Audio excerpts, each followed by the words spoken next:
Hello students, welcome to UPSC decoder. आज हम डिस्कस करने वाले हैं 12 नवंबर के इंपॉर्टेंट करंट अफेयर्स को। स्टार्ट करते हैं, टॉपिक्स देखते हैं। पहले फर्स्ट टॉपिक है executive versus judiciary, control of tribunals.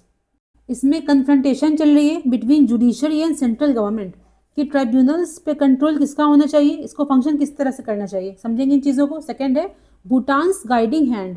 कल डिस्कस किया था हमने रिगार्डिंग इंडिया भूटान रिलेशंस, किस प्रकार से ये इवॉल्व किए हैं, इसके इम्प्लीकेशंस क्या हुए हैं एंड कैसे ये जो इंडिया भूटान का रिलेशन एक मॉडल के रूप में, एग्जाम्पल के रूप में काम कर सकता है with respect to India's neighbourhood first policy. तो आज के आर्टिकल में कुछ एक्सटेंडेड फैक्ट्स को देखेंगे हम, आगे देखते हैं। नेक्स्ट टॉपिक है new fund to protect tropical forest. Fund का नाम क्या है? TFF। किसकी बात करते हैं हम? तो COP30 में एक डेवलपमेंट हुआ है, समझेंगे इन चीज़ों को। फिर है जो एस्ट्रोनॉट्स होते हैं वो स्पेस में किस प्रकार का सूट पहनते हैं।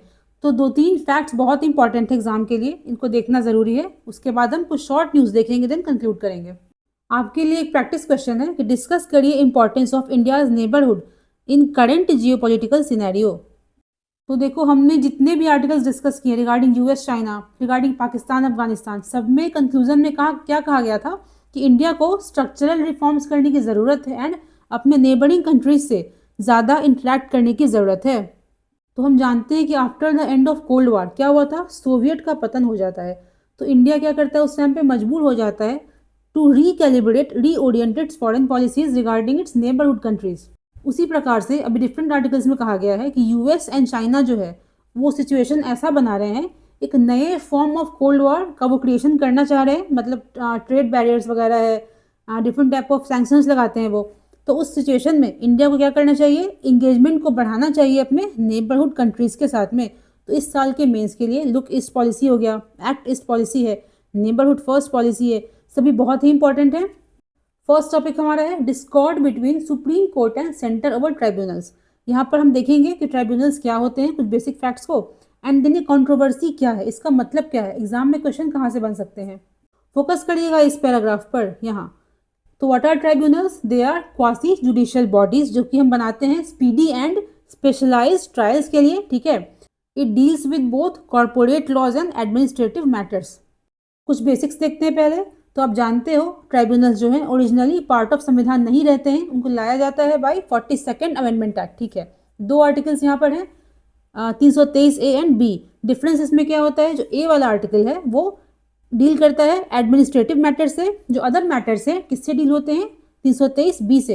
एक अदर डिफरेंस और यहाँ पर है कि अगर हम बात करें 323A की, इसमें जो ट्राइब्यूनल्स बनते हैं कौन बना सकता है? सिर्फ और सिर्फ पार्लियामेंट। अगर बात करते हैं 323B की तो both parliament and state can form, ठीक है। एक नोट देखो यहाँ पर, inter state tribunals regarding reverse किससे गाइड होते हैं? आर्टिकल 262 से। पूछ सकता है एग्जाम में क्या ये संवैधानिक बॉडीज हैं? तो यस, बट आर्टिकल कौन सा यहाँ पे आ रहा है? 262। तो इशू क्या है? देखिए, एक लॉ है ट्राइब्यूनल्स रिफॉर्म एक्ट 2021। तो अकॉर्डिंग टू दिस लॉ जो सेंट्रल गवर्नमेंट है क्या चाहती है? To take administrative control of tribunals. ध्यान दीजिएगा यहाँ पर प्रोविजंस क्या है इसके। पहला कहता है fix the tenure at 4 years, ठीक है। फिर है set the minimum appointment age of 50 साल। तो सुप्रीम कोर्ट ने पहले के जजमेंट्स में कहा था कि जो ट्राइब्यूनल्स होंगे उसके जो हेड्स होंगे उनका कम से कम 5 साल का टेन्योरशिप रहना चाहिए। बट यहाँ पे गवर्नमेंट ने क्या किया? 4 साल कर दिया। एंड यहाँ पर एक काउंटर दिया गया है कि जब कोई आदमी हाई कोर्ट का जज बन सकता है 50 साल से कम उम्र में, तो आपने ट्राइब्यूनल्स के हेड बनने के लिए जो मिनिमम एज सीलिंग है उसको 50 साल कैसे तय कर दिया? तो अकॉर्डिंग टू जुडिशरी जो सेंट्रल गवर्नमेंट है, it is trying to control the demean the independence of tribunals. According to central government वो कहता है कि ये हमारा प्योर डोमेन है पार्लियामेंट का। अगर ट्राइब्यूनल्स की बात करें, जुडिशरी हैज़ नो से इन इट। अब समझते हैं कि ट्राइब्यूनल्स के रिगार्डिंग इतना कन्फ्रंटेशन क्यों? एग्जीक्यूटिव जो है, जो सरकार है, वो क्यों चाहती है to keep tribunals under its control? एक लाइन दी गई है, पूछ सकता है एग्जाम में, centre sees the tribunals as administrative function which contradicts the judicial ideal for independence. Simple सी बात है, लगता है सेंट्रल गवर्नमेंट को कि अगर हम अपने अकॉर्डिंग एडमिनिस्टर करेंगे ट्राइब्यूनल्स को तो वहाँ पर लॉयल पॉलिसी अलाइन मेंबर्स हो सकते हैं और उनकी जो एक्सपर्टीज़ है मेंबर्स की उनको हम अच्छे से यूज़ कर पाएंगे। एंड वन मोर थिंग, उसका सबसे बड़ा जो मोटिव क्या है कि tribunal should not start working as parallel courts. देखो सिंपल सी बात है, ये टसल कोई नया नहीं है। 2017 से चलते आ रही चीज़ें, तो कोड में इतनी सी बात है, सेंटर कहता है, केंद्र कहता है कि ट्राइब्यूनल जो हैं वो हमारे डोमेन में आते हैं, जुडिशरी कहती है उसको आप इंडिपेंडेंस दो, उसको काम करने की छूट दो। तो आपके मेंस के लिए जो कोर पॉइंट यहाँ पर क्या हो जाता है कि judicial ideal of independence versus executive insistence on administrative control. तो यहाँ पर कंसेप्ट किस चीज़ का आ जाता है, सेपरेशन ऑफ पावर का। पूछ सकता है एग्जाम में किस प्रकार से जुडिशियल आइडियल जो है इंडिपेंडेंस का वो भिन्न है एग्जीक्यूटिव की सोच से, उसके काम करने के तरीके से। नेक्स्ट आर्टिकल क्या कहता है, K4 old friend of India Bhutan's guiding hand. हमने कल डिस्कस किया था किस प्रकार से जो रिलेशन है इंडिया भूटान के वो इवॉल्व किया है। 1949 से स्टार्ट होता है एक ट्रीटी के द्वारा, ट्रीटी ऑफ फ्रेंडशिप। उसमें कहा गया था कि इंडिया जो है वो भूटान की फॉरेन जो पॉलिसीज़ हैं उसको गाइड करेगा, बट कभी उसके इंटरनल मैटर्स में इंटरफेयर नहीं करेगा। ऐसा क्यों हुआ था, तो हम जब नए नए इंडिपेंडेंट हुए थे उस टाइम पे जो पॉलिसीज़ थी हमारी किसके लूप में चलती थी, किससे प्रभावित होती थी, ब्रिटिश इंडिया से। तो इंडिया को लगा एक बफर क्रिएट करने की ज़रूरत है विद हिमालयन स्टेट्स, जैसे कि सिक्किम था, नेपाल एंड भूटान। तो धीरे धीरे फिर क्या होता है, जो ये सिस्टम होता है उसको हमने कहा था protectorate model regarding 3 Himalayan states, उसमें कोलैप्स आ जाता है। नेपाल की बात करें वो कन्फ्रंटेशन करने लगता है इंडिया से। सिक्किम की बात करें इंडिया उसको एब्जॉर्ब कर लेता है 1975 में। अगर भूटान की बात करते हैं, एक यूनिक एग्जाम्पल बन के सामने आता है कि किस प्रकार से in spite of having vast disparities दो कंट्रीज जो है वो साथ में काम कर सकती हैं, जहां पर किसकी ज़रूरत है, मैच्योर डिप्लोमेसी की। फिर देखा था हमने उस ट्रीटी को, 1949 ट्रीटी को रिवाइज किया गया था 2007 में। उसमें जो क्लॉज था कि India will guide the foreign policies of Bhutan, उसको रिप्लेस करके हम ले आते हैं म्यूचुअल रिस्पेक्ट का फ्रेज। तो आज के आर्टिकल में कुछ एक्सटेंडेड प्रीलिम्स फैक्ट्स दिए गए, उसको देखेंगे फिर आगे बढ़ते हैं। पहला देखो, ग्लोबल पीस प्रेयर फेस्टिवल, ये फर्स्ट एवर सच फेस्टिवल है। कहाँ पे हो रहा है ये, भूटान के भीतर, ठीक है। एक नाम आता है K4, पूछ सकता है एग्जाम में। तो जो 4th किंग ऑफ भूटान है उनको हम कहते हैं K4। यहाँ देखिए एक टर्म है ड्रुक ग्याल्पो, उन्हीं किंग को हम कहते हैं ड्रैगन किंग। इसको हम जोंखा लैंग्वेज में ड्रुक ग्याल्पो कहते हैं। जोंखा लैंग्वेज क्या है, तिब्बतो बर्मन लैंग्वेज है, ऑफिशियल लैंग्वेज ऑफ भूटान है, जिसको कि तिब्बतन स्क्रिप्ट में लिखते हैं। पूछ सकता है एग्जाम में क्या भारत में इसको बोला जाता है, तो हाँ कुछ पार्ट ऑफ बॉर्डरिंग एरियाज में इसको बोला जाता है। कुछ अदर फैक्ट्स देखते हैं। देखो 1971 में Bhutan becomes the member of UN, ठीक है। इसमें हमने कल बहुत सारे एग्जांपल्स को देखा था किस प्रकार से जो हाइड्रो पावर प्रोजेक्ट्स हैं इंडिया एंड भूटान के रिश्तों का बेस है। तो यहाँ पे देखो पहला कहता है चूखा हाइड्रो पावर प्रोजेक्ट, क्या है ये, तो फर्स्ट मेजर प्रोजेक्ट है भूटान का। किस नदी पर है, वांगचू रिवर पर है, उसको हम रायडक नदी भी कहते हैं, रायडक, ठीक है। ये क्या है, ट्रिब्यूटरी ऑफ ब्रह्मपुत्र। ध्यान दीजिएगा इसका ओरिजिन कहाँ पर होता है, तो ओंगफू माउंटेन भूटान, ओंगफू माउंटेन भूटान के भीतर। जब ये भारत में एंटर करती है ना वेस्ट बंगाल में, उसको हम कहते हैं रायडक रिवर, एंड देन ये चली जाती है बांग्लादेश में टू मीट ब्रह्मपुत्र। नेक्स्ट है तला हाइडल पावर, तो इसमें ये भी किस नदी पर है, वांगचू रिवर पर ही। पूछ सकता है एग्जाम में। देखो भूटान बहुत चर्चा में चल रहा है, आपको पता होना चाहिए कि चूखा जो है फर्स्ट मेजर प्रोजेक्ट था उसका, तला जो है लार्जेस्ट प्रोजेक्ट है भूटान का हाइडल पावर की बात करें, और दोनों कहाँ पर है, वांगचू रिवर पर स्थित है, जिसको हम रायडक नदी भी कहते हैं भारत में। एक टर्म दिया गया है operation all clear, operation all clear.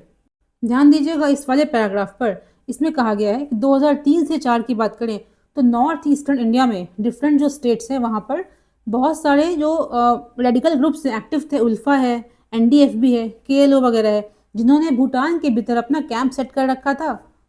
तो उन कैंप्स को क्लियर करने के लिए, ख़त्म करने के लिए भूटान ने क्या किया था, ऑपरेशन ऑल क्लियर को स्टार्ट किया था। आपको करना क्या है नेक्स्ट ईयर के मेंस के लिए, पहला है नेबरहुड फर्स्ट पॉलिसी। आप जानते हो इसको स्टार्ट किया गया 2008 में। इसके 5S कौन कौन से हैं, सम्मान, संवाद, शांति, समृद्धि, संस्कृति, ठीक है। इसमें कंट्रीज कौन कौन से इन्वॉल्व हैं, अफगानिस्तान, बांग्लादेश, म्यांमार, मालदीव्स, नेपाल, भूटान, पाकिस्तान, श्रीलंका, ठीक है। आपको करना क्या है, इन डिटेल आपको इसके बारे में पढ़ना है। सेकेंड है लुक ईस्ट पॉलिसी, इसको हमने स्टार्ट किया था 1991 में after the end of cold war. ये एक बहुत बड़ा रीओरिएंटेशन था इंडिया की फॉरेन पॉलिसीज के रिगार्डिंग, एंड हमने काफ़ी डिटेल में डिस्कस किया है इसको। नेक्स्ट देखो है एक्ट ईस्ट पॉलिसी, तो लुक ईस्ट पॉलिसी को हमने इवॉल्व कराया था 2014 में इस नाम से। इसका मेन उद्देश्य क्या था, इंडो पैसिफिक क्षेत्र में जो specially south east Asian countries हैं उनसे अपने इंगेजमेंट्स को इंक्रीज करना। तो नेक्स्ट ईयर के लिए ये चीज़ें बहुत इंपॉर्टेंट है, इसको पढ़ लीजिएगा। नेक्स्ट आर्टिकल है why do astronauts wear pressurize suits. इसमें बस फैक्चुअल चीज़ें हैं, ज़्यादा डिस्कशन वाला कुछ है नहीं। तो हम किन पॉइंट्स को देखेंगे? फर्स्ट है Sokol Kb2, ebullism, hypoxia, decompression. Focus करिएगा इस पैराग्राफ पर। क्या कहता है? Which IVA suit does Gaganyaan use? उसका नाम हो जाएगा सोकोल Kv2 सूट। सोकोल Kv2 suit. अब ध्यान दीजिएगा इस वाले पैराग्राफ पर। हमने क्या देखा था अभी? सोकोल 2 क्या है? वो IVA सूट है। तो IVA होता क्या है? EVA होता क्या है? EVA क्या होता है? Extra vehicular suit. जब स्पेस पर्सन जो स्पेस क्राफ्ट से बाहर जा करके कुछ काम करते हैं, स्पेस वॉक करते हैं, उसके लिए होता है EVA सूट। अगर हम बात करें स्पेस क्राफ्ट के अंदर की, तो intra vehicular activity suit, IVA कहते हैं उसको। देखो स्पेस कैसा होता है? एयरलेस, इसलिए वहां पर कोई एटमॉस्फेरिक प्रेशर तो होगा नहीं, अल्टीमेटली वैक्यूम होता है। तो इस वैक्यूम से रिलेटेड 3 कंसेप्ट दिए गए पेपर में, एब्यूलिज्म, डिकम्प्रेशन, हाइपोक्सिया। किसके रिगार्डिंग दिया गया है? कि अगर आदमी बिना प्रोटेक्शन का जाता है स्पेस में तो क्या क्या हो सकता है। तो एब्यूलिज्म क्या होता है? Basically formation of water vapour bubbles in bodily fluids due to drastic decrease in surrounding pressure. जो हमारे फ्लूइड्स हैं, ब्लड है, सलीवा वगैरह है, वो वेपर के रूप में फॉर्म करने लगता है ड्यू टू लो प्रेशर। तो कहाँ कहाँ पर हो सकता है? अगर हम बात करें हाई एल्टीट्यूड्स की या फिर वैक्यूम में। क्यों ऐसा होता है? अब जानते हो, अगर प्रेशर हमारा लो रहता है तो बॉइलिंग पॉइंट हमारा लो हो जाता है, तो इजीली जो बॉडी फ्लूइड्स हैं बॉयल करना स्टार्ट कर देते हैं। What is hypoxia? Lack of oxygen. ठीक है, अब आता है डीकम्प्रेशन। तो एब्यूलिज्म किस प्रकार से डिफरेंट है डीकम्प्रेशन से?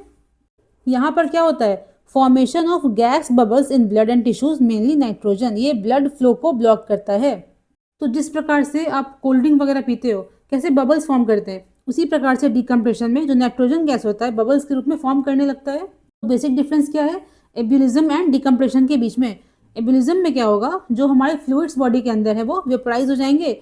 डिकम्प्रेशन की बात करें, जो नाइट्रोजन गैस है वो बबल्स के रूप में बाहर आना स्टार्ट हो जाएगा। नेक्स्ट क्या है? तो new fund to protect tropical forest, why it is being criticised. तो अभी करंटली ऑनगोइंग COP30 की बात करी जाए, वहां पर एक फंड को बनाया गया है TFFF, tropical forest forever facility. इसमें to raise and invest $125 billion for developing countries.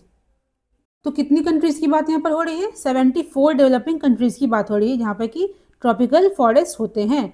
Keep existing tropical forest, नए फॉरेस्ट की बात नहीं हो रही है, जो ओल्ड हैं, एग्जिस्टिंग हैं, उनके कंजर्वेशन की बात हो रही है। अगर हम बात करते हैं ट्रॉपिकल फॉरेस्ट की, आप जानते हो कि ट्रॉपिकल फॉरेस्ट जो है sequester more carbon than other type of forest. क्यों? बिकॉज उनका जो जिस माहौल में रहते हैं, टेम्परेचर की बात करो, उनकी ग्रोथ इतनी रैपिड होती है कि फोटोसिंथेसिस जो होता है काफ़ी तेज़ी से होता है।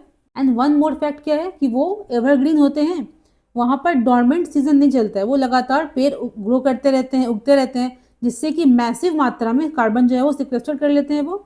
तो इस फंड के ऊपर कंसर्न क्यों रेज किया जा रहा है? अंडर दिस UNFCCC कन्वेंशन एक बात कही गई थी कि जो डेवलप्ड कंट्रीज हैं उनकी जिम्मेदारी बनती है डेवलपिंग कंट्रीज को कंपनसेट करने के लिए रिगार्डिंग क्लाइमेट चेंज। बट चूंकि ये जो TFFF है वो इस कन्वेंशन का पार्ट नहीं है, इसलिए जिम्मेदारी किस पे आ जाएगी? ओनर्स किस पे आ जाएगा? डेवलपिंग कंट्रीज के ऊपर ही। तो ध्यान क्या रखना है? यहाँ देखिए क्या कहता है कि जो फंड है वो not a part of UNFCCC and not subject to same responsibilities that govern UN negotiations where onus falls on the developed countries। पूछ सकता है एग्जाम में। नेक्स्ट कहता है all plastics are not same। अगर हम बात करें तो बेसिकली थर्मोसेट्स एक होते हैं, एक थर्मोप्लास्टिक्स होते हैं। बेसिक डिफरेंस क्या है? जो थर्मोप्लास्टिक्स हैं इजीली मेल्टेबल हैं, इजीली रिशेपेबल हैं, बट थर्मोसेट्स जो होते हैं वो ढंग से मेल्ट नहीं हो पाते हैं, रादर वो क्रैक कर जाते हैं, इसलिए उनको रीयूज करना, रीशेप करना काफ़ी डिफिकल्ट होता है। तो देखिएगा इस डायग्राम पर दिखाया गया है कि इनका बेसिकली 2 कारण होता है। पहला डिफरेंट पॉलीमर स्ट्रक्चर, दूसरा क्या है? Different sets of additives. इसी कारण से कुछ प्लास्टिक्स क्या कहे जाते हैं? थर्मोसेट्स, कुछ कहे जाते हैं थर्मोप्लास्टिक्स। ध्यान दीजिएगा इस वाले पैराग्राफ पर एक बात कही गई है कि अगर थर्मोप्लास्टिक्स की बात करते हैं उनमें भी वो कितने अच्छे से रीशेप हो पाएंगे किस पे डिपेंड करता है? उनकी प्योरिटी पर। जैसे कि उसमें कुछ लेबल चिपका हो सकता है, कुछ रेसिड्यू हो सकते हैं, कुछ डाई हो सकता है। तो प्लास्टिक जितना ज़्यादा प्योर होगा, जितना क्लीन होगा, उतने अच्छे से वो मेल्ट हो सकता है।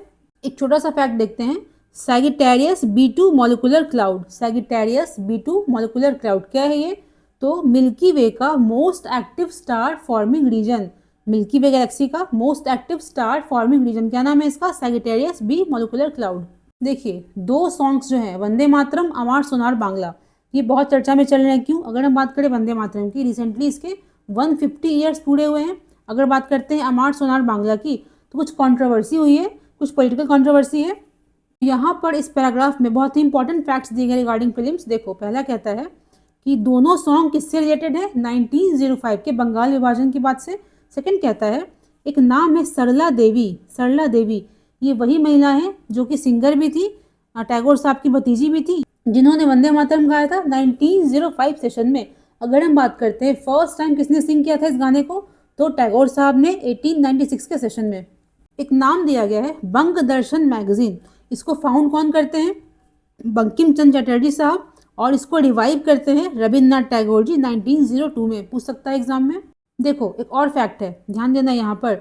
जो सॉन्ग है वंदे मातरम, उसको लिखा गया था बंकिम साहब द्वारा कब? 1875 में। उसको नोवेल आनंद मठ में इंक्लूड कब किया गया था? 1882 के भीतर। इंपॉर्टेंट ईयर्स हैं, काफ़ी बड़े फैक्ट्स हैं। एक शॉर्ट न्यूज़ देखो, यहाँ पर कहता है एक नाम है डेविड सेजले, इनको मिला है इस साल का बुकर प्राइज, इनकी जो नोवेल है फ्लैश के लिए। नेक्स्ट देखिए, यहाँ पर कहा गया है एक किताब है forgotten Indian prisoners of world war 2। किसने लिखा है? गौतम हजारिका साहब ने। इसमें दो बातें कही गई हैं। फर्स्ट यहाँ देखिएगा कि कैप्टन मोहन सिंह जो थे, आप जानते हो, वो फर्स्ट कमांडर थे इंडियन नेशनल आर्मी के। एक फैक्ट क्या है कि 14th Punjab regiment of British Indian army. पूछ सकता है एग्जाम में। यहाँ देखो, सेकंड कहता है यहाँ पर कि नेताजी जो थे सिंगापुर कब पहुंचे थे? 1943 में। उस टाइम तक रास बिहारी बोस ने इस आईएनए को संभाला हुआ था। तो यहाँ पर नोटिस ये करना है कि स्टार्ट किसने किया? कैप्टन मोहन सिंह ने। उसके बाद कौन आते हैं? रास बिहारी बोस। देन कौन आते हैं? नेताजी सुभाष चंद्र बोस। तो that's all for today. Thank you.